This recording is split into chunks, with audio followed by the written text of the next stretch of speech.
Fiscalía. De inmediato, primero.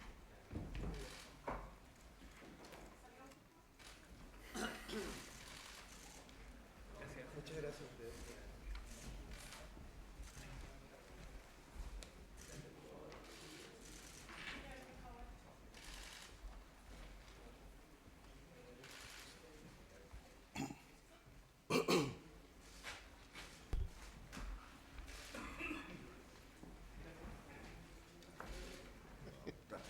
Allá está.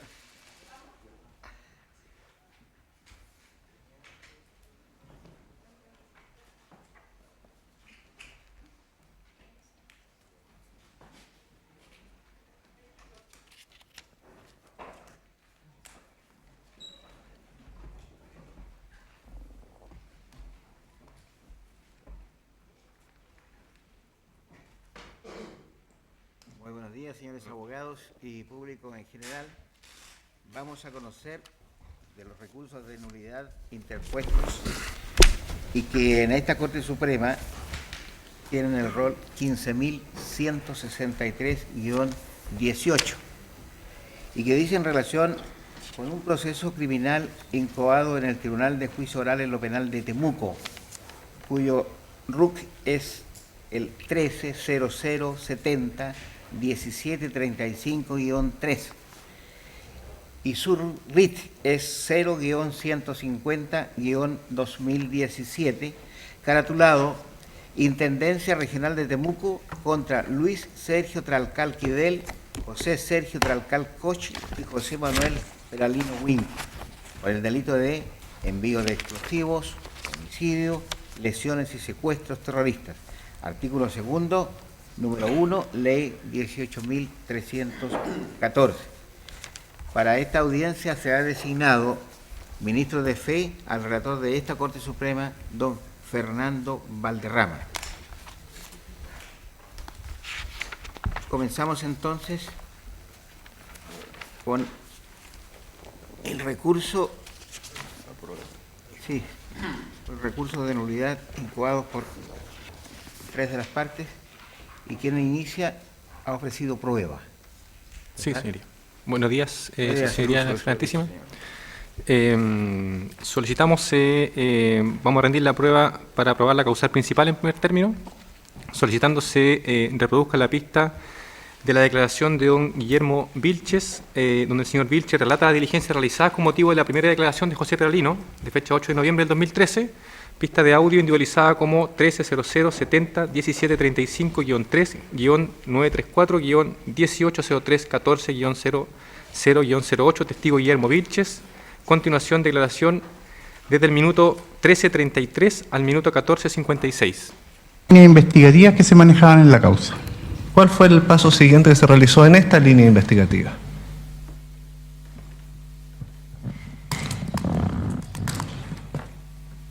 Señoría, le voy a objetar por inductiva. Le señala cuál es el paso siguiente de esta diligencia. Es decir, ya está presumiendo que existía un paso siguiente. Esa situación no lo ha señalado el testigo. Señor fiscal. Magistrado, el testigo introdujo como información que a continuación se realizaron una serie de diligencias en las distintas líneas investigativas y yo precisé y acoté la información que quiero que entregue al tribunal. El tribunal va a resolver. El tribunal rechaza la objeción, la subjetividad es intrascendente en este caso. Siga, por favor. En esta línea investigativa y considerando la declaración que había prestado José Manuel Peralino Winca, el equipo investigador consideró que era una línea nueva. Los antecedentes proporcionados por Peralino en su declaración eran novedosos, ¿cierto? Constituían claramente una nueva línea de investigación y que si bien no había declarado como testigo, no había referido su participación en el hecho, sí daba cuenta por todo lo que había ocurrido y por todo el temor que él tenía que era improbable que una persona que hubiera estado en una reunión de ese tipo se hubiera arrestado de participar en el atentado incendiario. Sí, en la continuación, la pista de audio de la declaración de don Claudio Leiro, donde se refiere que tras la primera declaración de José Peralino le llamó la atención que no haya participado en el hecho investigado. Pista de audio individualizada como 130070-1735-3-934, 1803-23-00-05, testigo Claudio Leiro, declaración desde el minuto 1:20 1 hora 20 minutos 32 segundos a la hora con 22 minutos y 35 segundos. Sí, lo dijo. Ya. Entonces ahora yo quiero volver un poco hacia atrás.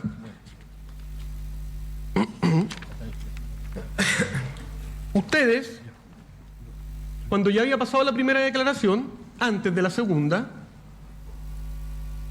como equipo, policialmente, les había llamado la atención que una persona que dice que participó en una reunión de planificación y coordinación de un ataque incendiario, luego se retirara sin participar, ¿cierto? ¿Eso está en una declaración mía? No, le estoy preguntando ahora, si a ustedes policialmente O les llamó la sea, atención eso. eso es así porque llamaba la atención esa situación. Ya. Es tanto que con el trabajo en terreno se supo por parte del equipo que José Manuel Peralino estaba con serios problemas de cargo de conciencia, ¿cierto?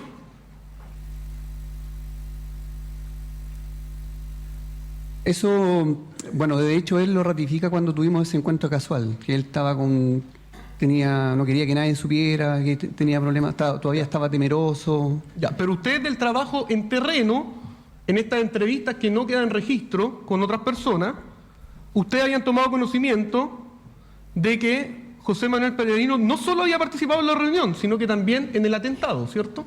Objeción, señoría. Un poco clara la pregunta. Ha mezclado distintos conceptos. ¿La mantiene Magistrado, la mantengo, me parece que ha sido suficientemente claro. Tribunal de Resolución?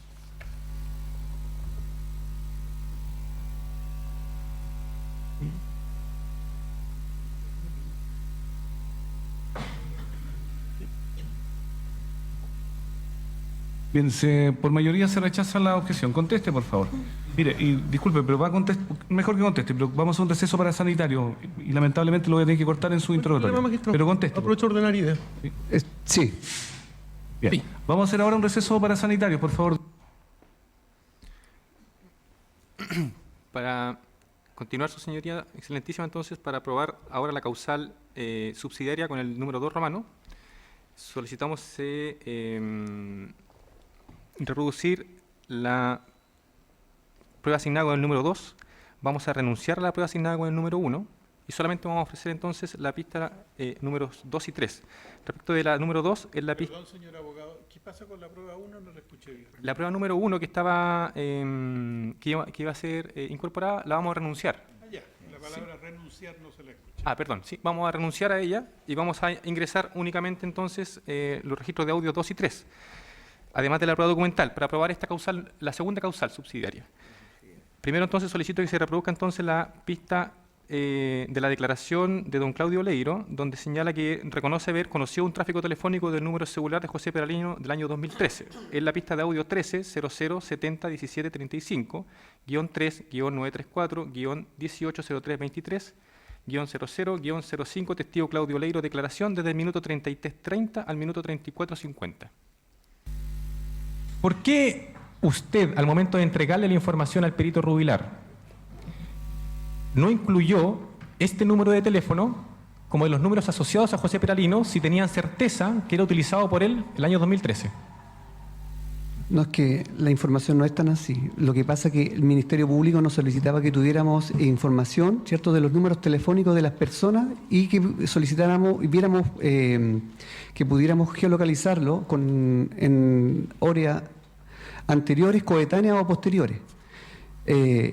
Y con respecto al número que me menciona el abogado defensor, que es una pregunta que también me hizo en la audiencia en el juicio pasado, yo averigüé respecto de ese número y resulta que ese número recién comenzó a tener comunicación, una primera comunicación a mediados de enero de ese año, del 2013. No pasó nada, sigan, ¿sí? ¿Ya? Sí, y de manera posterior ya empezó a traficar con fecha abril de ese mismo año. Razón por la cual entiendo no va a figurar en el listado como traficando con los números asociados en esa oportunidad. Ya, pero Luego solicito se reproduzca el registro de audio de la declaración del señor Rubilar, el perito, que reconoce haber conocido también este tráfico telefónico del número celular de José Peralino Huinca el año 2013. La pista de audio es la 130070-1735-3-934-180321-00-04 perito Hernán Rubilar, declaración. Desde el minuto 1:22:44 al minuto 1:24 con 10 segundos.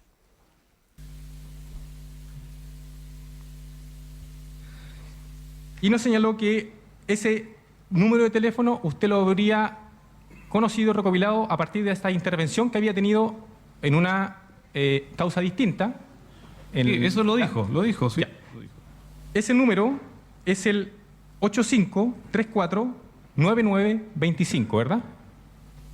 No recuerdo el número en específico, señoría. Lo que sí puedo señalar es que ese número en específico, en ese número de esa intercepción que tengo entendido que fue en el mayo del 2013, no tenía tráfico durante el periodo del atentado. Ese número comenzó a ser usado en marzo, abril, no recuerdo bien. Pero la pregunta está contestada. Siga, por favor, don Sebastián. Ya. La información que nos ha entregado el día de hoy tampoco está consignada en su informe, ¿verdad? Objeción poco clara. Aquí. Sí, por favor, acláremela. La información respecto al teléfono que nos ha señalado que tendría tráfico, pero que no correspondería a la época de los hechos, únicamente la está entregando el día de hoy y no está consignada en ningún otro. Si eso que nos ha entregado lo consignó su informe, eso es lo que... Yo no dije que el teléfono tenía tráfico en esa fecha, por ser punto 1. Ya, no estoy de acuerdo, pero esta información no está contenida. Bien. Luego, su señoría excelentísima, solicito se incorpore el documento signado con el número 5, señalando desde ya que renuncio también a el número 4, el registro de número 4, también lo renuncio. Vamos entonces a incorporar la constancia con bastante breve, pero igual una lectura resumida para darle más celeridad al proceso. Señala constancia. Temuco, 12 de junio de 2018, se hace entrega al abogado señor Sebastián Saavedra Sea de los siguientes antecedentes en la causa RUC 1300510449-6. Un CD con copia de antecedente de la causa RUC 1300510449-6 y 3 CDs con audios de interceptaciones telefónicas solicitando se tenga por incorporado. Luego acompañamos el CD con los antecedentes que se hizo entrega en esa oportunidad y vamos a incorporar materialmente únicamente los siguientes documentos. También con lectura resumida para darle celeridad, su señoría, a la incorporación. En primer término, el parte de denuncia número 200, suscrito por Ricardo Villegas, de fecha 22 de mayo, y en la relación de hechos señala: esta brigada, en virtud de investigación llevada a cabo por la Fiscalía Local de Coyipulli, se encuentra monitoreando las conversaciones que trafican desde y hacia el número telefónico 99555337, el cual se encontraría siendo utilizado por Jocelyn Francisca Yanca. Es del caso que el día de ayer, en horas de la tarde, se registraron 3 llamadas entrantes de un sujeto de nombre Manuel, en las cuales, en términos generales, se señala a Jocelyn Yanca que junto a otros sujetos se disponía a botar una antena que se halla sobre un cerro, lo anterior por voluntad de la machi Francisca Linconao, la cual no quiere antenas en el lugar. Solicitando se tenga por incorporado. Luego, el reservado número 129, de fecha 10 de junio, lectura resumida nuevamente, reservado número 129, fecha 10 de junio de 2013, causa RUC 1300510449-6. En la segunda página señala: a fin de establecer fehacientemente si José Manuel Peralino Huinca es quien se comunica con Jocelyn Yanca y quien en definitiva habla acerca de botar la antena del Cerro Rahue, oficiales de esta unidad concurrieron hasta el terminal de buses de la ciudad de Coyipulli, lugar en el cual Manuel acordó reunirse con Jocelyn Yanca. En el referido sitio, los detectives comprobaron que efectivamente Manuel corresponde a José Manuel Peralino Huinca. De igual forma, se tomaron fotos operativas de ambos sujetos. En el punto número 4 señala: en consecuencia, los números telefónicos de los sujetos de la investigación corresponden a los siguientes: José Manuel Peralino Huinca, 85349925 Movistar. De ellos se solicita a la Fiscalía Local gestionar ante el Juzgado de Garantía de Temuco las autorizaciones judiciales correspondientes. Suscrito por don Luis Bevilacqua Saavedra. Solicito se tenga por incorporado. Luego, la solicitud de audiencia reservada. Nuevamente solicitamos incorporación por lectura resumida. Señala: solicita audiencia reservada don Alberto Chifel Márquez en causa RUC 1300510449-6 RIT no tiene, que de conformidad a lo dispuesto en el artículo 222 siguiente del Código Procesal Penal, solicito a UCIA se sirva fijar audiencia a la brevedad posible para los efectos de solicitar autorización para la interceptación de celulares, que en dicha audiencia se hará mención. Luego, en la resolución Temuco 20 de junio de 2013, como se pide, se fija audiencia para el día 26 de junio de 2013 a las 9 horas.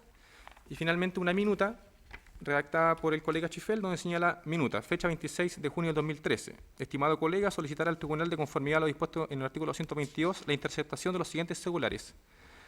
Entre ellos el 85349925, por existir fundada sospecha que los investigados realizan actividades relacionadas con atentado en contra de antena de telefonía celular existente en el Cerro Rahue, solicitando se tenga por incorporado.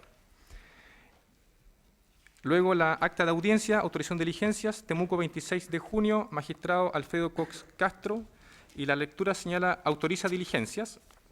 Luego el reservado del juzgado de garantía número 10.861 de fecha 26 de junio, en causa RUC 1300510449-6, RIT 5492-2013, se ha decretado oficiar a usted a fin de comunicar que se autoriza la siguiente: la interceptación, monitoreo y registro de las comunicaciones telefónicas entrantes y salientes desde el número 85349925 de la empresa Movistar, suscrita por don Alfredo Cox Castro. Luego incorporamos el tráfico de llamadas del número 85349925, que señala en el, al inicio 85349925, -130101-130626-21092, José Peralino TXT, y donde se señala que los llamados comienzan el 3 de abril de 2012 y terminan el 24 de junio del 2013. Finalmente, para aprobar esta causal, incorporamos el informe policial 394, de fecha 11 de diciembre de 2013, suscrito por Ricardo Villegas, y solamente haré lectura resumida del resultado de la investigación. Dado el tiempo transcurrido desde el día 21 de mayo del 2013 a la fecha, sumado al hecho de que Peralino Huinca se trasladó a la ciudad de Cuyipulli, a juicio de este investigador, los dichos de este respecto de botar la antena ubicada en la cima del Cerro Rahue carecen de veracidad, tratándose solo de una conversación en la que trata de impresionar a su pareja Jocelyn Yanca Yanca, suscrito por Ricardo Villegas Pavés, solicitando se tenga por incorporado también. Para aprobar la causal número 4, solicito se reproduzca la primera pista de audio, declaración donde el señor Rubilar explica por qué solo 3 de los 9 teléfonos asociados a José Peralino tenían interés criminalístico. La pista es la 1300701735-3-180321-00-04, perito Hernán Rubilar, y solicitamos que se reproduzca desde el minuto 49:46 al minuto 51:20. Señoría, ¿me puedo dar razón de mis dichos respecto a esta consulta? Ya. Así, su señoría. Para explicar, en el reporte del número 32 se habló de 9 números de José Peralino. Ya dijimos que unos fueron descartados porque no tenían tráfico de interés. Nos quedan 5, que son los 5 números que pregunta el señor defensor. De estos 5 números, solamente 3 fueron incorporados al peritaje número 1. ¿Por qué quedan 2 fuera? Esos 2 fuera, su señoría, y es un análisis que se hace en el que es, digamos, de los análisis que se hacen del resultado del 32, es porque esos números no estaban asociados a un email o no habían pasado por un email de un número que José Peralino utilizó que unas comunicaciones con su polola Jocelyn Yanca en una interceptación telefónica que había tenido la VIPE en mayo del 2013. Como es el número email asociado a ese número de interceptación no estaba asociado a estos 2 números que quedaron fuera, se descartaron esos números. Y como si estos 3 números estaban asociados a ese email, se dejaron. Eso quiere decir de que el equipo... Ya, aprovechando la explicación que usted nos dio, lo que acaba de señalar no lo consignó en ninguna parte de su informe 32, ni tampoco en el informe pericial, ¿cierto? ¿No era relevante, su señoría, para la confección del número 1? No lo consignó, esa es la pregunta. No. La respuesta reiterativa. Luego solicito entonces que se reproduzca el segundo audio, declaración donde el señor Rubilar reconoce que el número email a partir del cual realizó el filtraje de información tampoco está incluido en su pericia. Pista de audio 1300701735-3-934-180321-00 Perito Hernán Rubilar, declaración, desde el minuto 1:22 con 20 segundos al minuto 1:22 con 42 segundos. Ahora, usted nos ha señalado que determinados números de José Peralino no habrían sido analizados porque tendrían un email que no correspondería. Ya señaló que esa información no había sido incluida en la pericia. El número específico, email, tampoco fue incluido en su pericia, ¿verdad? No, señoría. El resto de los audios de la causal asignada con el número 4 romano vamos a renunciarlo también. Los registros de audios 3, 4, 5, 6 y 7 los renunciamos. Y para aprobar entonces la causal subsidiaria del artículo 474 letra E, numerada con el 6 romano, únicamente solicitamos se reproduzca el registro de audio de la declaración del señor Leiro, que da cuenta que se dio baja el número intervenido de Luis Tralcal Quidel, siendo este el 72323949. La pista de audio es la 1300701735-3-934-180323-00-05, testigo Claudio Leiro, declaración desde el minuto 23 con 49 segundos al minuto 25 con 44 segundos. Recuerda que en este informe, además, se dio de baja los números que estaban intervenidos de don Luis Sergio Tralcal Quidel, que es el número 72323949. No recuerdo lo que contiene el informe, pero si está señalado en el listado, lo estoy firmando yo, tiene que ser así. Ya. Y que se dio de baja también. Siga, por favor. Y que se dio de baja también el número asociado a don José Sergio Tralcal Coche, número 88529078. En los mismos términos anteriores, o sea, si está consignado en el informe, no recuerdo los números, no recuerdo los pormenores de lo que dice el informe, pero si está firmado por mí, tiene que ser así como lo expresa. Ya. Si la Fiscalía quizá o la parte acusadora, para no tener que hacer el ejercicio, puede reconocer que efectivamente son los números que ha señalado la defensa para no tener que hacer y darle continuidad al examen. ¿Pero qué es lo que pretende hacer? Se recuerda los números de teléfono, que me interesa que quede consignado que él cuáles dice son los que no números de recuerda, teléfono ya. que se dieron de baja. O sea, él dice que no recuerda, pero si son así, lo da por cierto, ¿no? En el sentido que si está así consignado en el informe, lo da por cierto. Eso es lo que ha dicho el testigo. Claro. Pero tienen que hacer la fresca memoria. Si... Y a usted le interesa que esos números queden asentados, digamos. Bien. Ministerio Público. Sí, son los números, señoría. Son los números. Ya, esos números se dieron de baja porque no dieron ningún resultado para la investigación, ¿no es verdad? No escuché la pregunta, señor. Dice que esos números se dieron de baja porque no dieron ningún resultado para la investigación. Esa fue la pregunta que hizo el defensor.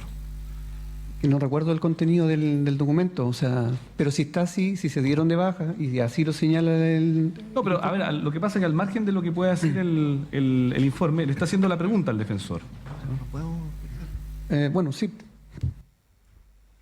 Esa sería la prueba, señoría, que rendiríamos. Por efecto de orden, partiría el alegato mi colega.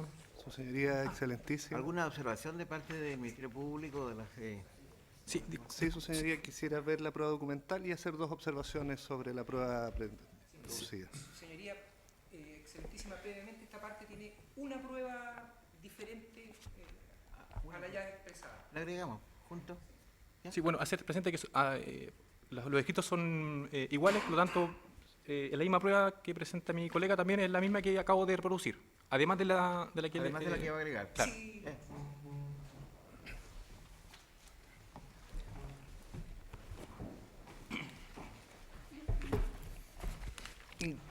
Su señoría excelentísima, Pablo Ortega Manosalva, por don José Tralcal Coche, haciendo expresa mención de que las pruebas ofrecidas por el colega el señor Saavedra también son pruebas de esta parte y las hacemos nuestras para las mismas causales.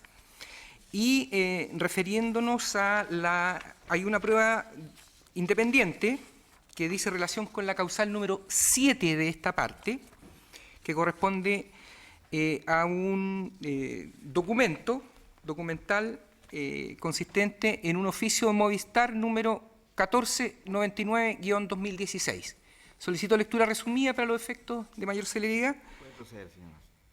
Santiago, procedo a leer lo pertinente. Santiago, 30 de marzo de 2016, señor Alberto Chifel, fiscal adjunto.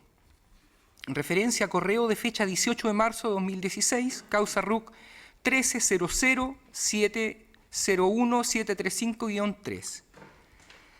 De mi consideración, con el objeto de dar cumplimiento a lo solicitado en el requerimiento de la referencia, informa usted, mediante el documento que se acompaña y de acuerdo a nuestra base de datos, las titularidades asociadas a los números de teléfono móviles Movistar consultados. Luego aparece la firma de don Carlos Molinare Valdés, sobre el nombre Carlos Molinare Valdés, jefe de requerimientos judiciales Telefónico de Chile, Sociedad Anónima, firma ilegible. Asociada y anexo, existe el anexo a que hace referencia el oficio. Este anexo consta de el número de RUC de la causa ya leída, en un primer formato el nombre, luego el número de celular, luego el RUT del titular, la fecha y la dirección del titular y la modalidad de que si es prepago o plan.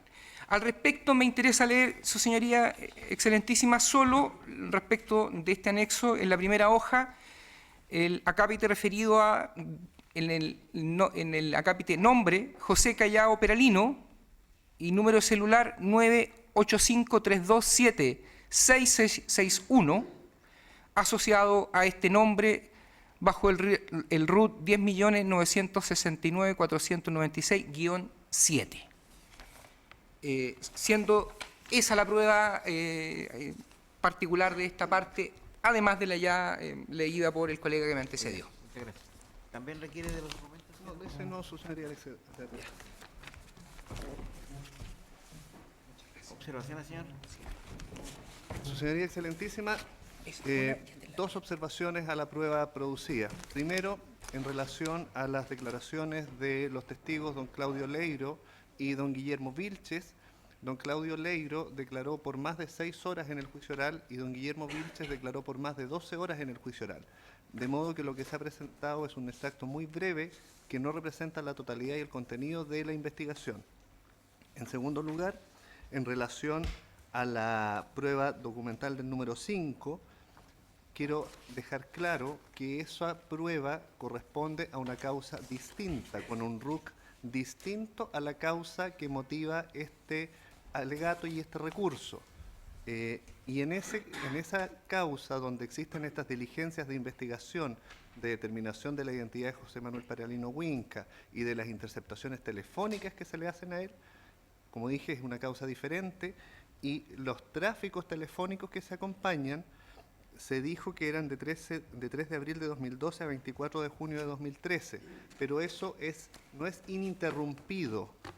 Hay un periodo en que no hay tráfico telefónico y precisamente en las fechas de interés 3 y 4 de enero de 2013, cuando ocurrió este hecho, ese teléfono no tiene tráfico telefónico. Esas son las observaciones que quiero hacer presente, su señoría excelentísima. ¿Son compatibles? Señor abogado, ¿tiene algo que contestar al respecto? Sí. Solamente, su señoría, señalar que si el Ministerio Público tenía la intención de probar la integridad de la prueba, tuvo su oportunidad, no lo realizó, y en relación al tráfico telefónico haremos los descargos cuando corresponde en la causal, donde explicaremos justamente lo que ha señalado el fiscal en esta oportunidad. La aseveración de que pertenece a otra causa la prueba que usted ha presentado. Es efectivo, su señoría, pertenece a otra causa, a un RUC de otra causa, pero que como explicáramos, en la causal respectiva, evidentemente se relacionaba directamente con esta causa y es justamente el reclamo que hace la defensa. Muchas gracias. ¿Eso es todo?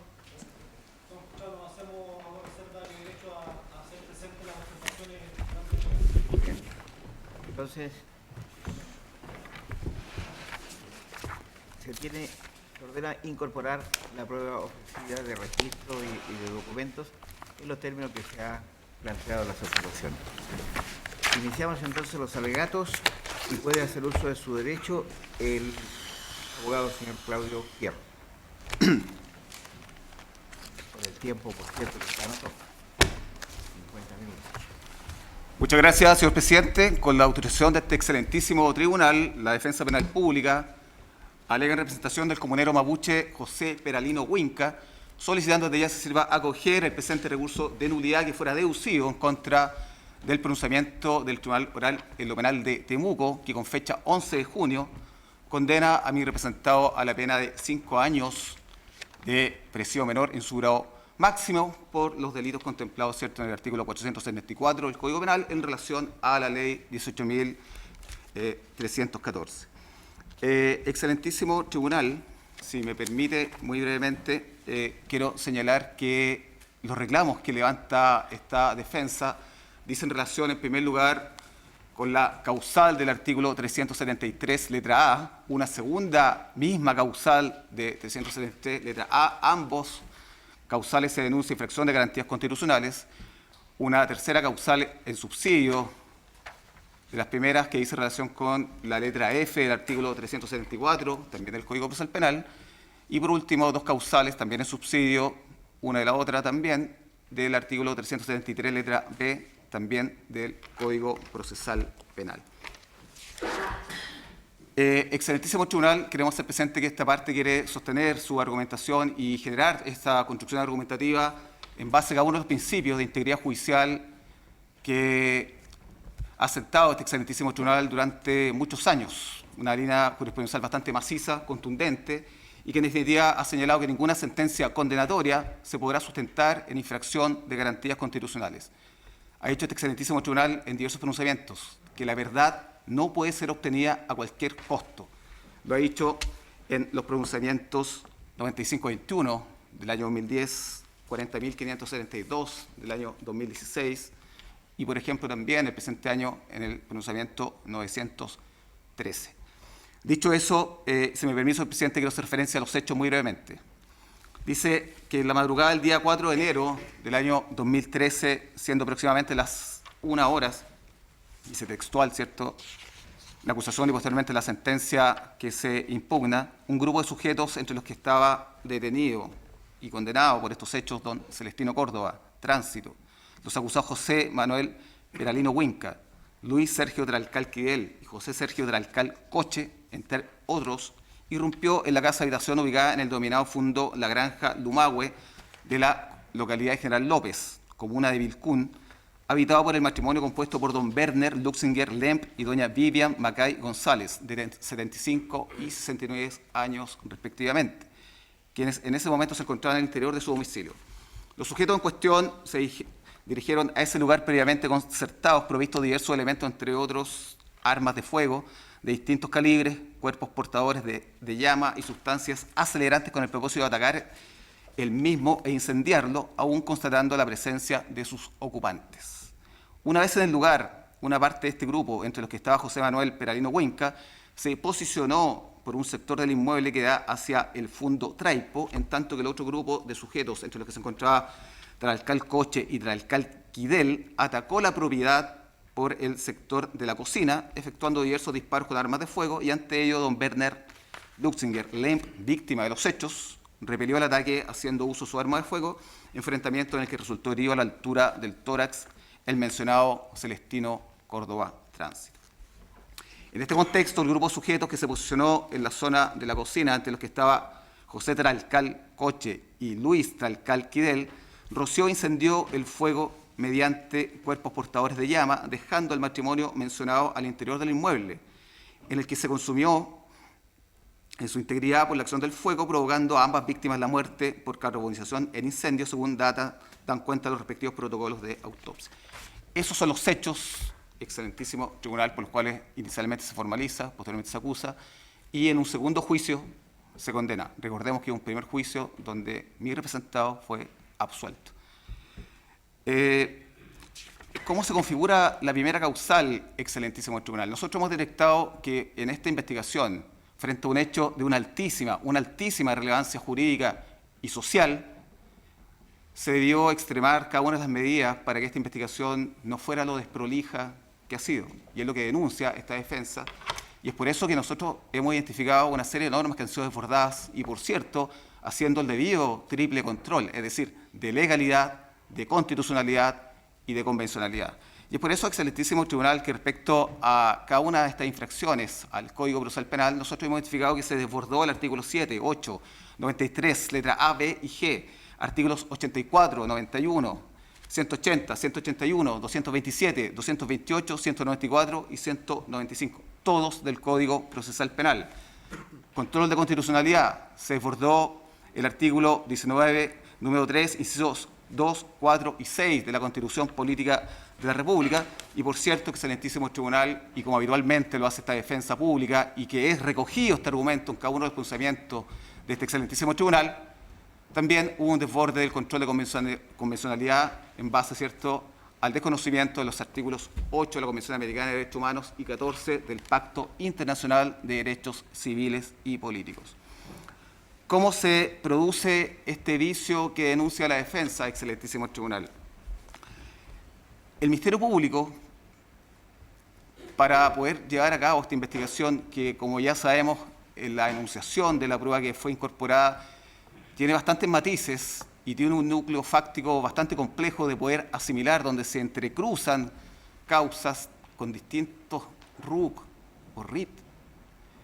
Claramente, insistimos, frente a esta desprolijidad, por un par de años se hizo seguimiento a nuestro representado, don José Peralino Winca, frente a una situación que en definitiva, ¿cierto?, converge en una declaración que lo convierte en delator compensado a la luz de la ley 18.314, y donde nuestro representado habría prestado en esta etapa de investigación 2 declaraciones ante el Ministerio Público, siendo ella presenciada por funcionarios policiales, en las cuales reconoce su participación en los hechos y a la vez habría inculpado a una otra serie de personas, ¿cierto?, que ya sabemos en un primer juicio fueron todas absueltas y en un segundo juicio solamente fueron condenadas 3.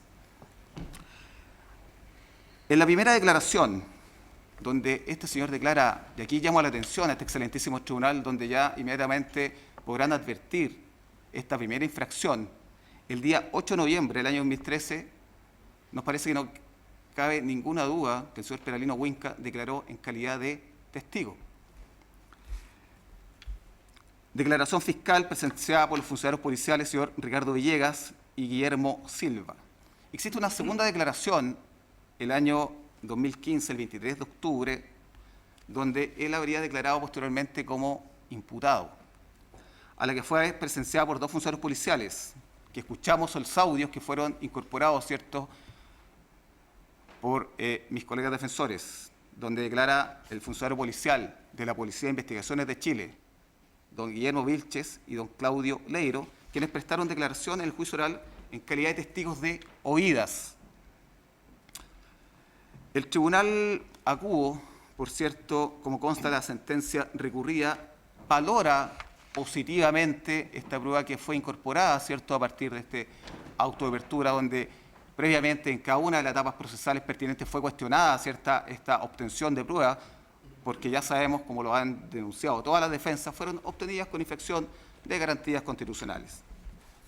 En la primera declaración que fue tomada en calidad de testigo al señor Peralino Winca, en circunstancias que mi representado tenía, ¿cierto?, ya la calidad de imputado, porque ante la pregunta que hace su señoría excelentísima, mi colega, cuando está incorporando la prueba, si existen causas entrecruzadas, sí, existían causas entrecruzadas, donde a partir de, ¿cierto?, una escucha telefónica, mi representado habría mencionado algún eventual hecho delictivo que eufemísticamente la policía le llama causa de interés criminalístico. Existe una segunda declaración, ¿cierto?, directamente relacionada con la primera y que tampoco queda constancia de las conversaciones previas entre el policía o las policías y el imputado y entre los fiscales y el imputado, conversaciones previas de la cual no existe registro. Por lo tanto, ya podemos advertir una segunda infracción, excelentísimo tribunal, y también esta lo voy a justificar en base al levantamiento jurisprudencial que ha hecho este excelentísimo tribunal. Es decir, primero, ya sabemos que existe una vulneración del artículo 7 cuando declara en calidad de testigo, cuando ya sabíamos que las pretensiones policiales de esta causa con interés criminalístico, ¿cierto?, señalaban a nuestro representado que ya tendría la calidad de imputado. Y por cierto, como también lo señalaba este excelentísimo tribunal, a partir, ¿cierto?, de estos principios de integridad judicial, era una diligencia que ya está absolutamente contaminada a partir de esta primera declaración. Cada una de las posteriores, ¿cierto?, ya tenía o estaban teñidas de este carácter de antijuricidad. Declaración del señor Peralino Winca del 8 de noviembre del año 2013. Existe una citación a declarar, esta citación por parte de la Policía de Investigaciones, a Peralino se efectúa sin instrucción específica de un fiscal a cargo, enmarcándose, ¿cierto?, en una diligencia policial, ya sabemos, que tenía esta connotación de interés criminalístico, que culmina con una declaración ante el Ministerio Público. Esta, ya sabemos, citación fue motivada por la información que recibe la BIPE, ¿ya?, Brigada Especializada de la Policía de Investigaciones, a propósito de una investigación por un delito de homicidio distinto de Carabineros respecto de una escucha telefónica el 21 de mayo del año 2013 de una mujer llamada Jocelyn Yanca, la pareja de don José Peralino,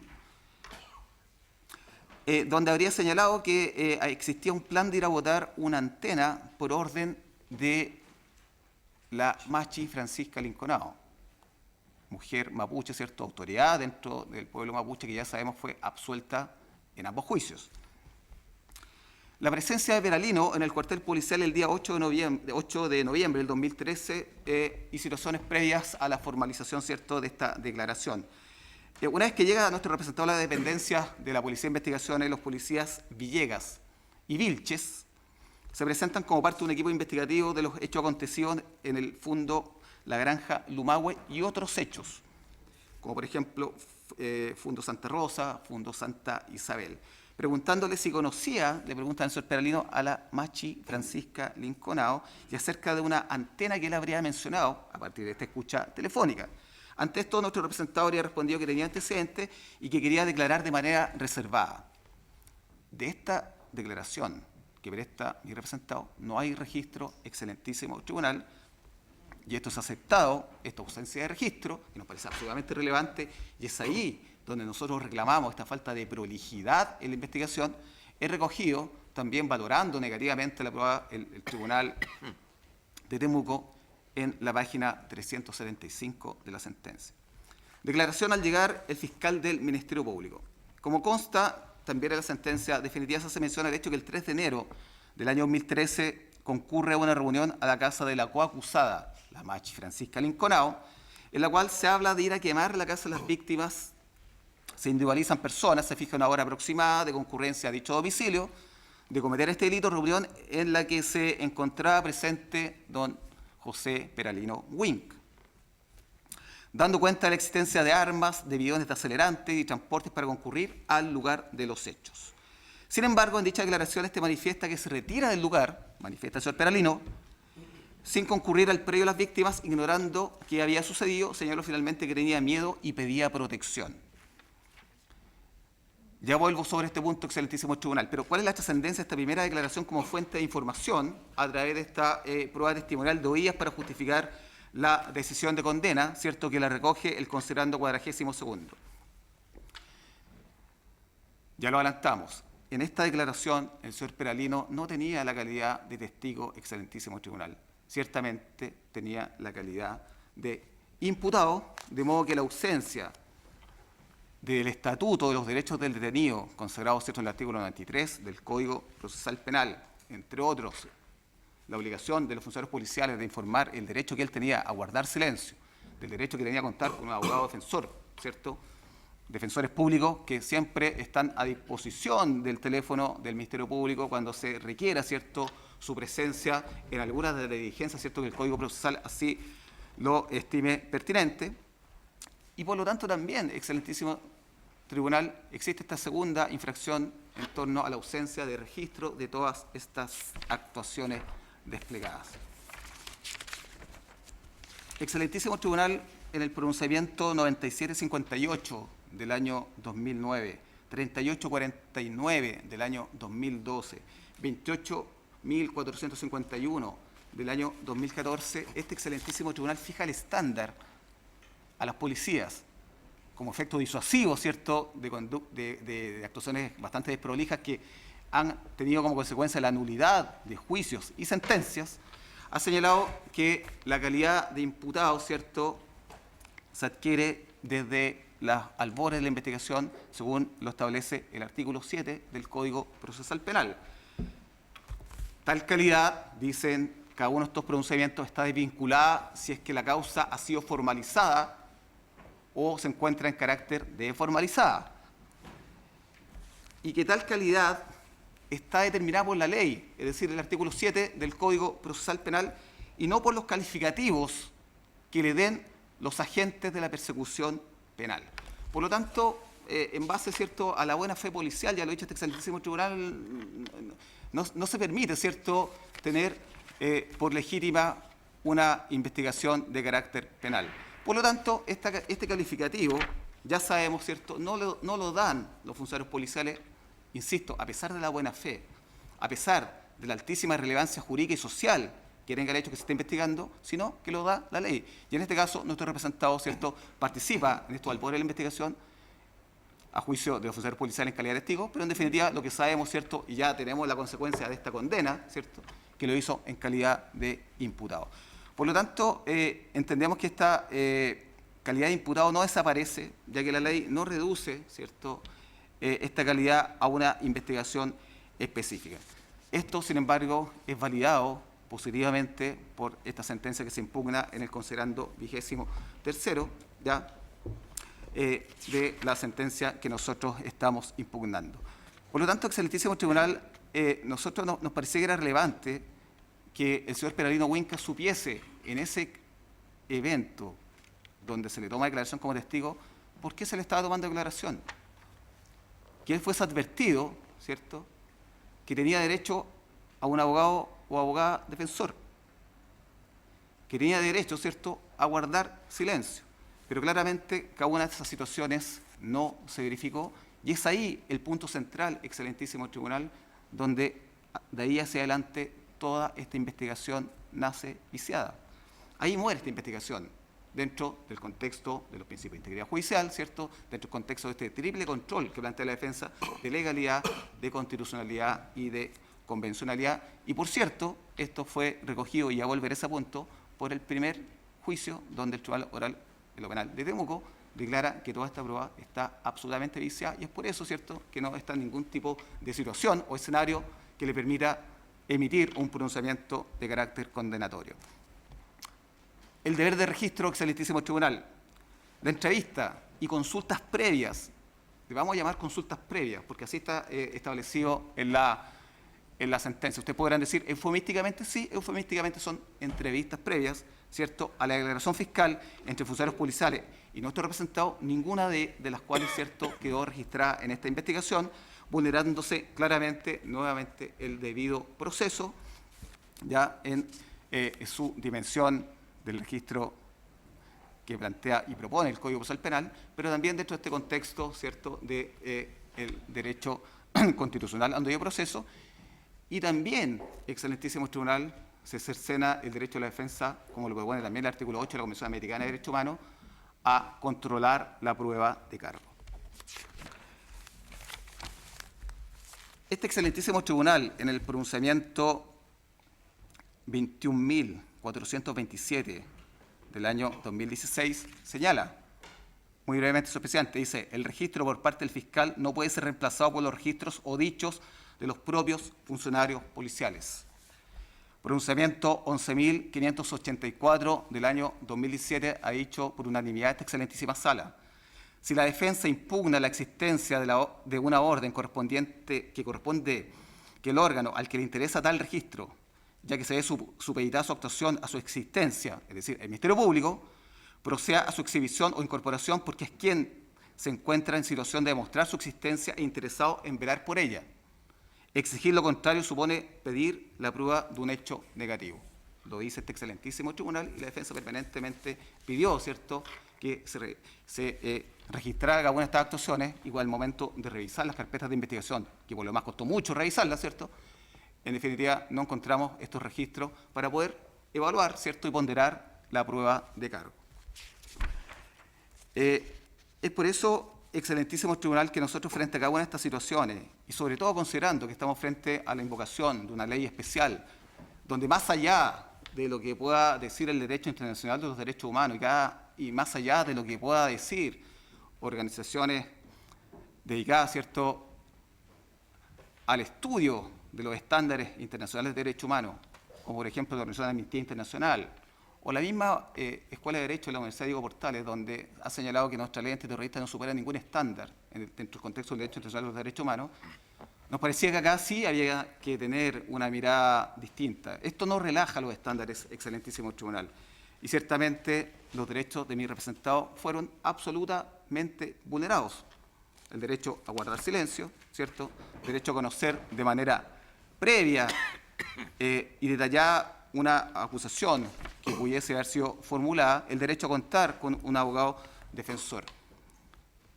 Y quiero volver al primer juicio. En el RIT 150 del año 2017, que es el RIT que corresponde al primer juicio donde mi representado y los otros coimputados o co-condenados, ¿cierto?, fueron absueltos, en el considerando 23º, y es por eso que creemos que en esta discusión no estamos solos, excelentísimo tribunal, se señaló que en el escenario en que se desarrolló esta declaración, esto es, motivado por el eventual delito de derribamiento de la antena, que tiene que ver, insistimos con esta oportuna pregunta que hace su señoría excelentísima, no se advierte de los derechos procesales que corresponden en tal calidad de imputado, ¿cierto?, su aparición, dice este fallo que es bastante motivado, y se ha incurrido en una vulneración de derechos, fundamentalmente el derecho de defensa. Y es por eso que en base, insisto, a los principios de integridad judicial, que nuestra contraparte después la podrá impugnar como lo ha hecho anteriormente, ciertamente acá no existía ningún estándar que pudiera satisfacer, ¿cierto?, el derribar la duda razonable, porque evidentemente existían principios anteriores que fueron absolutamente vulnerados. Excelentísimo tribunal, respecto de la declaración que presta nuestro representado el 23 de octubre del año 2015, existe una citación conforme a lo que expone el funcionario de investigaciones don Guillermo Vilches y don Claudio Leiro. Y el primer acercamiento previo a la citación fue de manera informal, es decir, se le acercaron informalmente, ¿ya? Esta informalidad es lo que preocupa a la defensa y es por eso que nos preocupa, excelentísimo tribunal, que estando dentro de este contexto de discusión de prueba ilícita, donde lo que persigue, ¿cierto?, la evidencia de la prueba ilícita es disuadir a las policías de vulnerar los derechos de los imputadas y los imputados.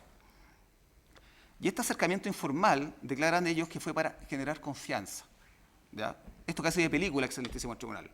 Cómo se le acercan informalmente primero para ganarse la confianza de este comunero mapuche, como donde quedó evidenciado absolutamente en el primero como en el segundo juicio, con que tenía una deprivación cultural y social importante. Entrevistas previas. La entrevista previa a la declaración tampoco fue registrada, lo que consta de la sentencia definitiva, ya decíamos, en la página 375, pero según lo señalado por Vilches y Leiro, estos funcionarios policiales, en ella mi representado expresó, comillas, no aguantar más, no aguanto más con la presión. Algo de eso se escuchó también en los audios que fueron incorporados como prueba. Y su deseo de conversar con el fiscal, página 382 y 384 de la sentencia que se impugna. De la entrevista con los fiscales no se tiene información, solo queda sentada que los fiscales señores Luis Arroyo y Alberto Chifel hablaron en privado con nuestro representado por 10 minutos, página 380 de la sentencia. Luego ellos, los fiscales, informaron a los testigos de oídas que Peralino declarará como imputado. Entonces, no sé si sigue la secuencia. Él llega a una comisaría, primero se gana la confianza del señor Peralino, ¿cierto? Antes de declarar, conferencian privadamente por 10 minutos dos fiscales. Salen los fiscales de la reunión y le dicen a los oficiales policiales, el señor Peralino va a declarar y va a confesar y va a abrir, ¿cierto?, esta investigación. De eso, excelentísimo tribunal, tampoco hay registro. Frente a la declaración del fiscal, no obstante haber sido informada de sus derechos, cabe enfatizar en la circunstancia que no quedó registro de la declaración fiscal, tampoco en la calidad de delator compensado. Y si me permite devolverme un punto, y ya muchas veces en este excelentísimo tribunal se ha mencionado un mítico caso de manual, que es el caso Miranda con Arizona, caso de la Corte norteamericana, donde efectivamente se establecen, ¿cierto?, todos los parámetros de intimidación que puede generar, ¿cierto?, el contacto de un imputado sin la asesoría de un letrado frente a las policías, solamente para poder contextualizar nuestra alegación. Por lo tanto, frente a toda esta situación, excelentísimo tribunal, donde no existe registro de cada una de estas actuaciones que nosotros denunciamos, que son obtenidas con infracción de garantías, Claramente existe una valoración positiva de esta prueba y que queda constancia en la página 398. Por lo tanto, frente a cada una de estas actuaciones, donde no existe registro más allá, ¿cierto?, de que existe un oficio 133 que vincula a cada uno de los fiscales del Ministerio Público, oficio emanado, ¿cierto?, del fiscal nacional, que debería registro de cada una de esas actuaciones, donde ese registro de oficio fue alegado por esta misma parte del pronunciamiento 5116 del año 2012. Desde ahí, ¿cierto?, empezamos a tomar noticia de este oficio a efecto de generar también el contexto de nuestras alegaciones para poder establecer cuáles son los estándares que también tiene el Ministerio Público y que en definitiva, ¿cierto?, no puede salirse de lo que ha señalado este excelentísimo tribunal en torno ya a lo que plantea el año 2005, en el procedimiento 3666, legalidad de los actos del procedimiento. Es decir, ningún agente del Estado que participe en la persecución penal puede desbordar el artículo 6 y 7 de la Constitución Política de la República. Por lo tanto, excelentísimo tribunal, frente a cada una de estas ausencias de registro, que en definitiva hubiesen servido mucho, insistimos, para validar una investigación que merecía un estándar distinto. Insistimos, este hecho de esta altísima relevancia jurídica y social merecía, ¿cierto?, una preocupación distinta por parte del Ministerio Público, merecía una preocupación distinta por parte de las policías y no la tuvo. Excelentísimo tribunal, nos parece que frente a esta primera relación y esta segunda declaración es que nosotros insistimos, ¿cierto?, existe ya esta contaminación que en definitiva no pudo superar ningún tipo de argumento de carácter condenatorio y que así lo deja establecido el primer juicio por el tribunal oral en lo penal. Existe una relación causal en esta primera y segunda declaración, fruto, ¿cierto?, de la que la doctrina ha denominado fruto del árbol envenenado como consecuencia de la ilicitud de la prueba a este respecto. Excelentísimo tribunal, acá se ha planteado de distintas maneras, de distintos modos, de distintas dimensiones, lo que significa estos principios de integridad judicial asociados a la prueba ilícita. Pronunciamiento 19.113 del año 2017, pronunciamiento 44.457 del año 2017, donde se señala que efectivamente, ¿cierto?, ninguna sentencia condenatoria, y a riesgo de ser majadero, insisto en ello, ninguna sentencia condenatoria se podrá sustentar en infracción de garantías constitucionales. Pero, lamentablemente, ¿cierto?, el Tribunal Oral en lo Penal de Temuco valora cada una de estas diligencias, ¿cierto?, no apreciando libremente la prueba o apreciándola libremente según el punto de vista que se plantee, como lo ha proscrito este excelentísimo tribunal. La primera sentencia no asignó valor probatorio, ¿cierto?, a estas declaraciones del señor Peralino, todas que se habrían verificado infracciones denunciadas por la defensa, particularmente en relación a la no advertencia de derechos procesales en su calidad de imputado. Excelentísimo tribunal, y con esto ya voy terminando esta primera causal. Nos parece que cada una de estas situaciones que ha denunciado la defensa son trascendentes, son relevantes. Entendemos que existe un cambio de paradigma de este excelentísimo tribunal para poder entender lo que es la trascendencia, que ya no se genera necesariamente en los dispositivos del fallo. Pronunciamiento 58-51 del año 2015, donde por unanimidad este excelentísimo tribunal hace la distinción entre los motivos absolutos de nulidad, ¿cierto?, y los motivos que se denuncian en base a la letra A del artículo 373 del Código Procesal Penal. Es una infracción que es trascendente. ¿Por qué trascendente? Porque esta situación que yo estoy denunciando hoy día, no solamente la denuncio yo. Este excelentísimo tribunal, en el procedimiento 76-331 del año 2016, por unanimidad, obliga y mandata al Ministerio Público a que investigue cada una de las denuncias que hizo el señor Peralino en calidad de querellante por haber sido objeto de apremios ilegítimos en contra de estos dos funcionarios policiales, señores Vilches y Leiro. Por unanimidad, este excelentísimo tribunal le dice al Ministerio Público que realice las investigaciones, que no cierre la investigación. ¿Por qué? Porque ante un sobreseimiento definitivo que fue confirmado por la Ilustrísima Corte de Apelaciones de Valparaíso, este excelentísimo tribunal, en este fallo, le dice al Ministerio Público, investigue. Hoy día, por tercera vez, el Ministerio Público quiere citar una audiencia el 13 de septiembre para no seguir investigando. Excelentísimo tribunal, solamente para contextualizar, la Comisión contra la Tortura de Naciones Unidas que visita nuestro país hace una observación, si me permite, señor presidente, muy breve, dice confesiones obtenidas mediante coacción. Dice, párrafo 20, si bien toma nota de las disposiciones del Código Procesal Penal relativas a la inadmisibilidad de los elementos de prueba obtenidos con inobservancia de garantías fundamentales, el Comité de Naciones Unidas contra la Tortura lamenta que el Estado parte no haya proporcionado información sobre las decisiones adoptadas por los tribunales chilenos de rechazar como prueba las confesiones obtenidas bajo tortura. Respecto a estas situaciones, es motivo especial de preocupación el caso de don José Peralino Huinca, condenado junto a otras 2 personas, todos ellos miembros del pueblo mapuche, por la muerte en el año 2013 del matrimonio Luxinger-Macay, y que habría denunciado haber sido sometido a torturas con el fin de obligarlo a confesar. Por lo tanto, excelentísimo tribunal, frente a este contexto que nosotros planteamos, evidentemente le da sentido a nuestra alegación e insistimos que frente a un hecho de una altísima relevancia jurídica y social, evidentemente existió una desprolijidad, por señalarlo de alguna forma.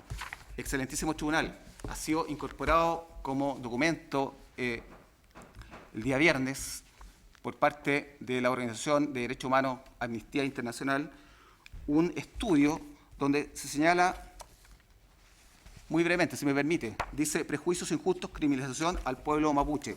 La causa en la que se investiga la alegación de tortura y coacción de José Peralino ha sido amenazada con cerrarse en distintas ocasiones desde el año 2016. La Fiscalía ha intentado formalizar su decisión de cerrar la investigación y no perseverar en el procedimiento desde febrero del año 2018, lo cual ha sido dilatado por el tribunal por diversos motivos, reprogramándose la audiencia para comunicar esta decisión en al menos 3 ocasiones. En audiencia realizada el 4 de julio del año 2018, el Juzgado de Garantía decretó la reapertura de la investigación con un plazo de 30 días por encontrarse algunas diligencias pendientes, tomar declaración a 2 personas clave, fijándose una nueva audiencia para el 14 de agosto, situación que se pospuso, y ahora existe una audiencia el 13 de septiembre. Excelentísimo tribunal, nosotros queremos hacer presente que dentro de estas quejas que se gana, ¿cierto?, por parte de la parte querellante que representa el señor Peralino, una de las soluciones que está pendiente la realización, una nueva realización de un informe a la luz del protocolo de Estambul, es decir, para detectar indicadores de tortura. Se presentaron informes privados, ¿cierto?, de la parte que representa el señor Peralino, y en ellas claramente se establece y se concluye que, con esto termino la primera causal, considerando la coherencia del relato, existe concordancia entre la sintomatología que presenta José Peralino y la descripción que se hace del maltrato que ha sufrido por parte de funcionarios de la Policía de Investigaciones, todo lo cual es compatible con los alegatos de tormentos y apremios ilegítimos. Informes que han sido elaborados por peritos acreditados ante la Corte Interamericana de Derechos Humanos. Por lo tanto, excelentísimo tribunal, frente a este cúmulo de denuncias, evidentemente, ¿cierto?, entendemos que no existe una satisfacción ni jurídica ni social de poder, ¿cierto?, dar por terminada esta investigación, y es por eso que la defensa lo que propone, ¿cierto?, es la nulidad de este juicio, la nulidad de esta sentencia, y evidentemente con la exclusión de cada una de las pruebas que ha planteado, ¿cierto?, esta defensa, que habrían sido obtenidas con infracción de garantías constitucionales y que fundamentalmente dice con la relación de los señores funcionarios policiales Guillermo Vilches, Ricardo Vanegas, Claudio Leiro Marambio, Patricio Grimaldi, el perito Aurelio Sepúlveda, Franz Bessinger, Iván Rubilar, así como otra prueba derivada de las declaraciones de don José Peralino, que por lo demás, ¿cierto?, y por economía procesal no las menciono y que están todas consignadas en el auto de apertura. Esa es la primera causal, señor presidente. La segunda causal también dice relación con la letra A del artículo 373 del Código Procesal Penal y que fundamentalmente dice relación con la imparcialidad del tribunal. Excelentísimo tribunal, para poder argumentar, queremos nuevamente hacer mención a lo que plantea este excelentísimo tribunal. ¿Qué se entiende por imparcialidad del tribunal? Ya lo sabe este excelentísimo tribunal, pronunciamientos, por ejemplo, 10.637 de hace pocos días, ¿cierto?, del presente año, 913 también del presente año, y que más allá que se hayan podido generar algunas controversias bastante mediáticas en torno, ¿cierto?, a la salida de una de las juezas con anticipación a la terminación, ¿cierto?, al término de este juicio que denunció un acoso laboral de juez presidente, eso lo quiero pasar por alto, pero solamente quedarme con otro tipo de situaciones que están contenidas en la sentencia. El tribunal, frente a esta primera investigación, ¿cierto?, que se está llevando a cabo, y que insisto, y disculpe también lo majadero, que ante la incorporación de la prueba consulta uno de sus señorías excelentísimas, esta primera investigación, se reconoce que existe una carencia probatoria, pero frente a esa carencia probatoria, ¿cierto?, el tribunal la justifica. la justifica y valida toda esta investigación. Y se empieza a generar, ¿cierto?, una construcción argumentativa en base a lo siguiente. Y con esto puedo, quizás de una forma sistemática y quizás, si usted quiere, excelentísimo tribunal, un poco más pedagógica, de cuáles son los puntos que nosotros identificamos que existe una imparcialidad del tribunal. La primera alegación se refiere a cómo la existencia de otras líneas de investigación permiten configurar la tesis de la duda razonable, y la sentencia señala que estas otras líneas serían complementarias, pero no argumenta por qué. Se niega, y más allá que esto puede parecer de valoración, pero efectivamente se niega a argumentar por qué las otras líneas complementarias de investigación, ¿cierto?, no tienen ningún tipo de trascendencia. Desecha la alegación en torno al valor probatorio de los testigos de oídas, haciendo un reenvío al examen de legalidad de la declaración de Peralino, ¿cierto?, señalando que además estarían refrendadas por una labor investigativa, pero en ninguna parte establece a qué labor se refiere. Es decir, también estamos en presencia no tan solo de una actividad investigativa desprolija, sino que también ante una feble, ¿cierto?, argumentación que en definitiva afecta directamente la imparcialidad del tribunal. Desecha la argumentación que la única fuente de prueba, esto es, las declaraciones del señor Peralino, no han sido consistentes en el tiempo, y refiere que las contradicciones en una supuesta reunión no importaban, pues esa reunión no fue probada. Ya hablamos algo de la ausencia de registro. Y rechaza la alegación de la defensa relativa a una libreta de un funcionario de la Policía de Investigaciones, que dice que no es un medio de prueba por cuanto no habría sido aportada en juicio. Por lo tanto, excelentísimo tribunal, frente a lo que nosotros hemos mencionado, a este contexto investigativo que construye argumentativamente el tribunal para arribar una sentencia condenatoria, nos parece que más allá de que se pueda discutir esto en un motivo absoluto de nulidad por la valoración, evidentemente estamos frente a una situación absolutamente de parcialidad del tribunal. Solicitamos en esta segunda causal, subsidiaria de la primera, también la nulidad del juicio y la sentencia, que un tribunal no inhabilitado pueda conocer de este segundo juicio. Respecto a la tercera causal, excelentísimo tribunal, que dice relación con la letra F del artículo 374, es decir, una infracción al principio de congruencia, y doy por reproducido cada uno de los hechos, el tribunal, ¿cierto?, para tener por contextualizar la finalidad terrorista descrita en el artículo primero de la ley 18.314, señala que existe un plan elaborado y coordinado a compeler a los agricultores de la región a hacer abandono de sus predios. Y en segundo lugar, que un poco este contexto o finalidad terrorista que se le adjudica a este hecho que hoy día nos convoca, y que por la utilización del fuego, que se transforma en un elemento psicológico utilizado para infundir temor con la finalidad de doblegar voluntades. Esa es la construcción argumentativa, ¿cierto?, o es el trabajo ideológico que hacen estos sentenciadores a efecto de darle contenido a esta finalidad terrorista. Se aprende, por tanto, de la acusación que la finalidad terrorista no se basa en hechos cometidos en otras épocas por otras personas, ni menos aún se expone la existencia de una relación causal entre este hecho y otros cometidos con antelación o con posterioridad. La imputación, excelentísimo tribunal, no incluye hechos de contexto que permitan calificar a los mismos como terroristas, sino la finalidad terrorista surge de la conducta misma. Ahí está la diferencia.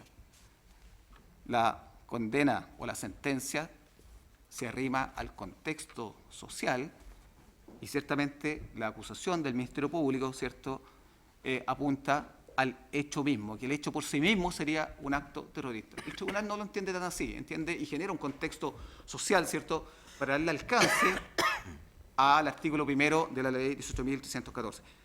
Por lo tanto, la sentencia no solo desestima las alegaciones de los persecutores respecto a la propia finalidad terrorista, lo que causa bastante confusión en la defensa, ¿cierto?, sino que además incluye de manera trascendente hechos y circunstancias no contenidos en las acusaciones para calificar la conducta como terrorista. Recurre, ¿cierto?, a una situación contextual compuesta de diversos hechos no contenidos en la acusación, que da por cierto y establecido en la región de la Araucanía, respecto a los cuales el Ministerio Público no solo no atribuyó a ninguno de los acusados participación alguna, sino que tampoco los describió en su libelo acusatorio como hechos que conforman el contexto fáctico, sino que justifica al considerarlos como subsumibles en la ley 18.314.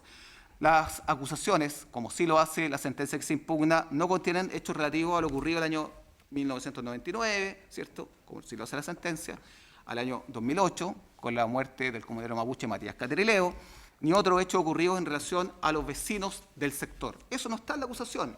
La acusación entiende que este hecho se basta por sí mismo para ser terrorista, pero la sentencia no. La sentencia recurre a un contexto. Y claramente, excelentísimo tribunal, nuevamente, yendo a esta legalidad de los actos del procedimiento, nos parece que el tribunal desborda el artículo 6 y 7 de la Constitución Política de la República. Hace, cierto, reitera el tribunal que de manera contextual el uso del fuego es un elemento común a los ataques, por lo que de manera sistemática en que se emplea infunde terror en las víctimas, ¿cierto?, tomando hechos que no están, insistimos, contenidos en la acusación. Le otorga relevancia a efectos producidos en los vecinos, tampoco contenido en la acusación. Para dotar de contenido a los supuestos señalados, ¿cierto?, insistimos, recurre a hechos ocurridos el año 1999, no contenido en la acusación. Por lo tanto, ninguna de las acusaciones, insistimos, contiene ni hechos ni circunstancias fácticas, circunstanciadas, como lo establece, ¿cierto?, la ley, ni fijan un marco contextual distintos a lo ocurrido el 4 de enero del año 2013. Por lo tanto, excelentísimo tribunal, nos parece que ante esta grosera infracción a la letra F del artículo 374, no queda más que anular el juicio y la sentencia y que un tribunal imparcial no inhabilitado, ¿cierto?, pueda conocer nuevamente de este procedimiento. Excelentísimo tribunal, ya voy terminando con las dos últimas causales. La primera, en subsidio de cada una de las anteriores que he señalado y solamente solicitando la nulidad de la sentencia por una sentencia de reemplazo, según lo establece la letra B del artículo 373. Entendemos que existe una errónea aplicación del derecho, puesto que al señor Peralino se le aplica el artículo 15, número 3 del Código Penal, atribuyéndole participación en el delito tipificado en el artículo 474, inciso primero del Código Penal, como coautor en circunstancias que dicho precepto legal no le resulta aplicable a nuestro representado. ¿Por qué? Porque, de acuerdo a este núcleo fáctico que nosotros comenzamos señalando y tratando de hacer un extracto de estos complejos hechos, él forma parte de un grupo de sujetos que irrumpe en un domicilio de las víctimas quienes se encontraban al interior. Dice la sentencia, y lo plantea la investigación, o a sugerencia de la investigación, que se dividen en dos grupos, posicionándose mi representado en un sector del inmueble que da hacia el fondo Traipo. Dice que forman parte del grupo sujetos que irrumpen en el domicilio quienes se encontraban algunos al interior del mismo. Los sujetos se dividen en dos grupos, posicionándose los condenados Tralcal Coche y Tralcal Quidel en el sector de la cocina. Después dice que el grupo se encontraba en el sector de la cocina, efectuó diversos disparos con armas, repeliendo a la víctima al ataque. El que se posicionó en la cocina roció e inició fuego mediante cuerpos portadores en llamas. El domicilio se consumió en su totalidad. Pero a mi representado se le asigna la calidad de partícipe, según lo propone el número 3 del artículo 15, ¿cierto? Situación que difícilmente es sostenible, de acuerdo como lo plantea la sentencia en las páginas 446 y siguientes. ¿Cuál es la participación que le atribuye la sentencia a mi representado y que interesa, ¿cierto?, a estos efectos para justificar esta atribución de participación? La sentencia expresa, ¿cierto?, que si bien es posible situar a Peralino en el sitio del suceso, los hechos de repartirse armas de fuego, haber ingresado, haber arrancado, entre otros, no son atribuibles a mi representado. Por lo tanto, existe una situación absolutamente incongruente, ¿cierto?, absolutamente insatisfactoria para entender, ¿cierto?, de qué se trata la participación. Si hace una disección entre dos grupos, ¿dónde ubica a mi representado? No tiene cómo ubicarlo. Por lo tanto, excelentísimo tribunal, el considerando 63º, página 480, se le atribuye la calidad de coautor, señalando que la hipótesis del 15, número 3, ¿cierto?, se desprende un concierto y su presencia en el sitio del suceso, mientras se desarrollan los mismos observando lo que ocurría en las afueras de la casa-habitación. Esa, ¿cierto?, es la atribución que se le hace a don José Peralino Huinca. Por lo tanto, excelentísimo tribunal, entendemos que al representado no se le atribuye tener dominio del hecho. Él no tiene dominio del hecho, como sí lo tendrían, ¿cierto?, los otros dos condenados, y lo que constituye, ¿cierto?, un error de derecho, puesto que la coautoría exige la concurrencia del dominio del hecho, que en el caso concreto que no se satisface de una manera abstracta. Esta aseveración no la planteo directamente, la plantea, ¿cierto?, el profesor Juan Busto Ramírez, ¿cierto?, cuando señala que, comillas, aquel autor que tiene el dominio de la realización del hecho conjuntamente con otro u otros autores con los cuales hay un plan común y una distribución de funciones y la realización del mutuo acuerdo, ¿cierto?, sería el que estaría dentro del contexto del 15.3, situación diametralmente distinta al núcleo fáctico que propone, ¿cierto?, la sentencia. Por lo tanto, excelentísimo tribunal, para poder cerrar esta primera alegación, claramente esto ya ha sido zanjado por este excelentísimo tribunal para establecer los límites, ¿cierto?, de la autoría y la coautoría, y esto se plantea claramente en el pronunciamiento 6993 del año 2011 de este excelentísimo tribunal. Por lo tanto, acá echamos de menos el acuerdo previo, echamos de menos la asignación de función específica y un plan previo. Por lo tanto, es otra manifestación más de lo confusa, desprolija y feble de esta sentencia que se impugna. Petición concreta, excelentísimo tribunal, absolución por no tener ningún tipo de relación, el contexto fáctico, con la atribución de participación que se le invoca a nuestro representado. Por último, excelentísimo tribunal, la última causal, y que dice relación también con la letra B del artículo 373 del Código Procesal Penal, es la connotación de terrorista a este, insistimos, grave hecho de una altísima relevancia jurídica y social, pero entendemos que no alcanza para la finalidad terrorista que le atribuye, ojo, el tribunal. Quiero hacer esa disquisición. Podemos discutir, ¿cierto?, los alcances de la ley antiterrorista, que ya dijimos, ¿cierto?, no supera ningún estándar dentro del contexto del derecho internacional de los derechos humanos. Pero la atribución que le da el tribunal a este contexto, evidentemente, es bastante deficitario. Se considera por el tribunal la naturaleza y efectos de los medios empleados basándose, ¿cierto?, en los efectos que el hecho objeto de persecución penal produjo en los vecinos aledaños al fondo y el contexto en que estos se desarrollan. No existe, y lo denunciamos en nuestro recurso de nulidad, y se denunció también en el primer juicio, un análisis jurídico que permita efectuar un proceso de subsunción entre los hechos y circunstancias atribuidos a nuestro representado y la finalidad terrorista que exige la ley. Lo único de relevancia jurídica, ¿cierto?, que establece el tribunal es el establecimiento de hechos anteriores a la comisión del delito que se señala que no son imputables a los acusados. Página 345, y argumentación también íntimamente ligada al reclamo de motivo absoluto que nosotros formulamos, ¿cierto?, frente a la no observancia de la letra F del artículo 374 o estos principios de congruencia. Por lo tanto, la intencionalidad se hace alusión a los efectos mortales del incendio utilizado como elemento atemorizador para infundir terror, lo que denota un manifiesto, insistimos, error de derecho. ¿Qué se desprende de la ley 18.314? El elemento subjetivo de la gente, es decir, la finalidad, debe existir al momento de cometerse el delito, que era a lo que perseguía o apuntaba y que lamentablemente no lo pudo obtener de esa forma el Ministerio Público, donde señalaba que ese hecho por sí mismo se bastaba para ser un hecho terrorista, que es lo que hace el tribunal, ¿ya? Y en esta parte no cuestionamos ese punto del Ministerio Público, sino que lo que estamos cuestionando es cómo el tribunal arriba, ¿cierto?, a esa conclusión. Insistimos, debe existir al momento de cometerse el delito base, y como consecuencia de ello, y al ser una finalidad presente en el imputado, no puede ser satisfecha por hechos o circunstancias que no son imputables y menos aún acaecidas con anterioridad a la perpetración del delito. ¿Cuál es el elemento clave en esta comisión, cierto? Ya todos sabemos que es la culpabilidad. Y en cuanto a reproche personal que se puede efectuar al autor por actuar de una manera pudiendo actuar de otra, ¿cierto?, descartando aquello que la finalidad terrorista puede satisfacerse jurídicamente a través de un análisis de contexto.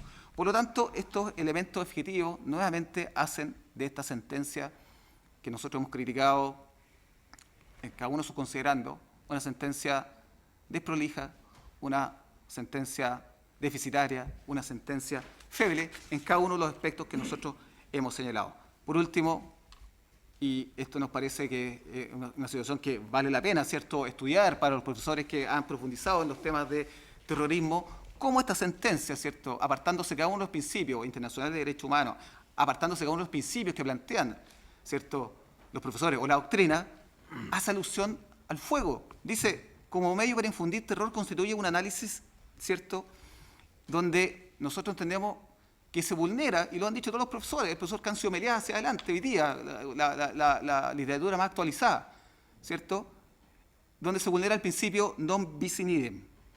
donde señala que el hecho mismo que persigue el Ministerio Público, que ese hecho se basta a sí mismo, ¿cierto?, era un incendio con resultado de muerte. Pero el tribunal lo que hace para darle contenido a esta intencionalidad terrorista es adjudicar a hechos anteriores, hechos posteriores, ¿cierto?, una situación distinta, y al fuego mismo, que es de la esencia del delito que se está investigando y por el cual se condena, ¿cierto?, le agrega un plus extra para darle contenido a esta finalidad. Por lo tanto, frente a esta situación, excelentísimo tribunal de non bis in idem, también entendemos que el tribunal, ¿cierto?, más allá de las apreciaciones personales que tuvo fundamentalmente el juez presidente para construir, ¿cierto?, motivaciones de su construcción argumentativa condenatoria, nos parece que se escapa absolutamente de cada uno, ¿cierto?, de los principios que nosotros ya hemos señalado y que en definitiva, y con esto ya quiero ir cerrando, nos permite parafrasear al profesor Luigi Ferraioli, que efectivamente si la historia de las penas, ¿cierto?, está llena de horrores, ¿cierto?, la historia de los juicios está llena de errores. Y el error que existe en este juicio claramente se remonta a sus albores, con una investigación desprolija, y el corolario de esto, ¿cierto?, es una sentencia que no pasa ningún estándar de todos los esfuerzos que ha hecho este excelentísimo tribunal por generar un estándar en torno al principio de integridad judicial, donde la verdad, como dije al principio, no puede ser obtenida, ¿cierto?, con un costo tan alto, en este caso, para el representado. Eso es todo, señor presidente. Muchas gracias. Gracias, señor abogado.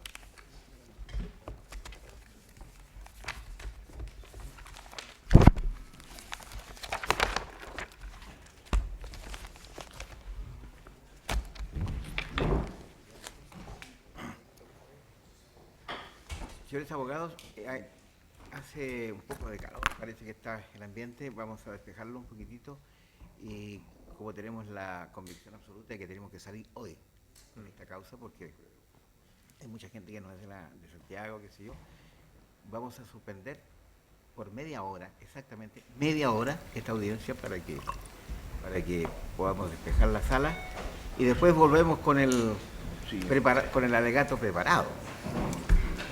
Suspendemos la audiencia.